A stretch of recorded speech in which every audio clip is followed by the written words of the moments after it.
আমাদের প্রত্যেকের আয় কিন্তু সমান নয়। অনেকেই আছে যাদের ইনকামটা বেশি বা আয় বেশি, আবার অনেকের আয় কিন্তু অনেকটাই কম।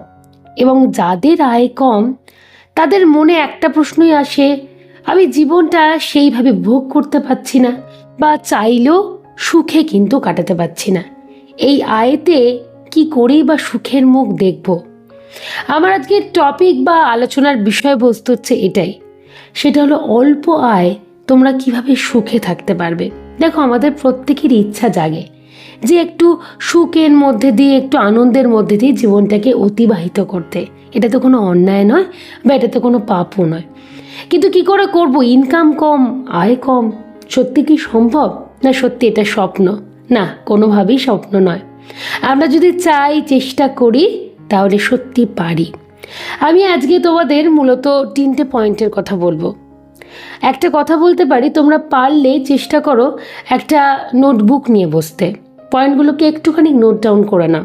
তাহলে কি হবে, সেই অনুযায়ী মেনটেন করতে তোমাদের অনেকটা সুবিধা হবে। বাড়তি কথা না বলে আজকের টপিকটিকে নিয়ে আলোচনা করছি। প্রথম পয়েন্ট, কাউকে না দেখাই ভালো। আমরা অল্প ইনকাম করি তো অনেকেই, যে কারণে আমরা না অন্য মানুষদেরকে দেখতে বেশি ভালোবাসি। তুমি হয়তো দেখছো তোমার একজন পাড়া প্রতিবেশী যার বাড়িতে 3জন রোজগেরে মানুষ মাস গেলে ভালো টাকা ইনকাম করছে। আজকে ইচ্ছা হচ্ছে উইকেন্ডে ঘুরতে চলে গেল, হঠাৎ করে ইচ্ছা হলো একটা 4 হুইলার কিনে ফেললো, বাড়িতে বিশাল বড় একটা পার্টি থ্রো করছে। এইসবগুলো দেখার পরে আমাদের বেশি না লোভ জন্মায়। কেন বলো তো? আয়টা কমছে। এই জন্যই মনের মধ্যে একটা লোভ কিন্তু জন্মাতে শুরু করে। মনে হয়, ইস, আমরাও যদি পারতাম, আমাদের জীবনটাও যদি এত সুন্দর হতো, কি ভালোই হতো না? কিন্তু না, এই লোভকে কখনো জন্মাতে দিও না। কেন বলো তো? এই সময়তে আমরা ভুলটা করে ফেলি। আমরা লোনের বশবর্তী হয়ে যাই। দেখবে, লোন নিয়ে আমরা আমাদের শখ, স্বাচ্ছন্দ্য, বিভিন্ন জিনিস মেটানোর চেষ্টা পর্যন্ত করে থাকি। এটা কখনোই করা উচিত না। যত তুমি এই জিনিসটা করবে, মানে লোককে যত বেশি দেখবে, তোমার মনের মধ্যে কিন্তু লোভ জন্মাতে শুরু করবে। আর তখন তুমি চাইলেও সুখে থাকতে পারবে না। কেন বলো তো? আমাদের বারংবার ওই আরও চাই একটা মনোভাব তৈরি হবে। তাই জন্য আমার মনে হয় আমাদের যেইটুকু আছে সেইটুকু নিয়ে আমরা চাইলে কি আনন্দে থাকতে পারি না? নিশ্চয়ই পারি। আমরা সেই চেষ্টাটাই করি না। যতটুকু আছে ততটুকু নিয়েই আনন্দে থাকার চেষ্টা করো। দ্বিতীয় পয়েন্ট, ছোট ছোট সঞ্চয়কে প্রাধান্য দাও। আমাদের কাছে একটা ভুল ধারণা থাকে যে সঞ্চয় মানে বুঝি একটা বিশাল বড় অ্যামাউন্ট, মানে ওই 1500 টাকা না হলে বুঝি সঞ্চয় করা যায় না। কেন? প্রত্যেক দিন কি আমরা 10 টাকা করেও সঞ্চয় করতে পারি না? তোমার ব্যাগে যখন যতটুকু টাকা থাকবে প্রত্যেক দিনই সঞ্চয় করো, সেটা যত ছোট অ্যামাউন্টই হোক না কেন।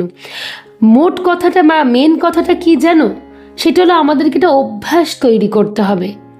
অভ্যাসটাই যখন নেই, তখন আমরা চাইলেও বড় টাকা কিন্তু কোনোদিন সঞ্চয় করতে পারবো না, হয়ে উঠবে না। ছোট্ট ছোট্ট সংখ্যাকে তোমাকে প্রাধান্য দিতে হবে এবং সেই অনুযায়ী একটা অভ্যাস গড়ে তুলতে হবে। নিজেদের শখ, শৌখিন যাই হোক না কেন, সেইগুলো মেটাবো আমরা এই সঞ্চয়গুলো দিয়ে। আলাদা আলাদা ব্যাগের মধ্যে আমরা রেখে দেবো, টাকাটাকে ডিস্ট্রিবিউট করে দেবো, যা মন চায় আমরা তাই করব। অল্প আয় বলে কি জীবনে আনন্দ করতে নেই? না নিজের শখ শৌখিনকে মেটাতে নেই? হ্যাঁ, একটু সময় লাগবে, কিন্তু সম্ভব। দেখো, এটাও তো সুখে থাকারই চাবিকাঠি। চাইলেই তো এই সুখটাকে আমরা অর্জন করে নিতে পারি নিজেদের চেষ্টাতেই, কিন্তু আমরা সেটা করি না। 3 নম্বর পয়েন্ট, মিতব্যয়ী হয়। আমরা অনেক সময় না এই মিতব্যয়ী কথাটার অর্থটা গুলিয়ে ফেলি। কোথাও না কোথাও মনে হয় মিতব্যয়ী মনে হয় মানে বলতে কৃপণতা বোঝায় না। কৃপণতা আলাদা একটা শব্দ এবং মিতব্যয় কিন্তু আলাদা একটা শব্দ। আচ্ছা, তোমাদেরকে সহজভাবে বোঝানোর জন্য আমি একটা উদাহরণের সাহায্য নিচ্ছি। আশা করি তোমরা জিনিসটা একেবারে সুন্দর করে বুঝতে পারবে।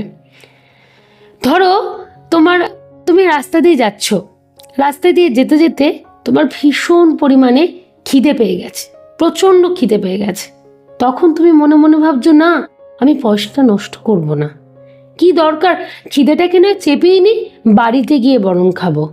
এইটা মানে তুমি হলে কৃপণ। তোমার দরকার সেই সময় পেটে কিছু পড়লে তোমার ভালো, তোমার জন্য তোমাকে শক্তি যোগাবে, কিন্তু তুমি সেই পেটের খিদেটাকে পেটেই রেখে বাড়িতে গিয়ে খাবে বলে ঠিক করলে কেন, যাতে তোমার পয়সাটা বেঁচে যায়। এটা কিন্তু কৃপণতা।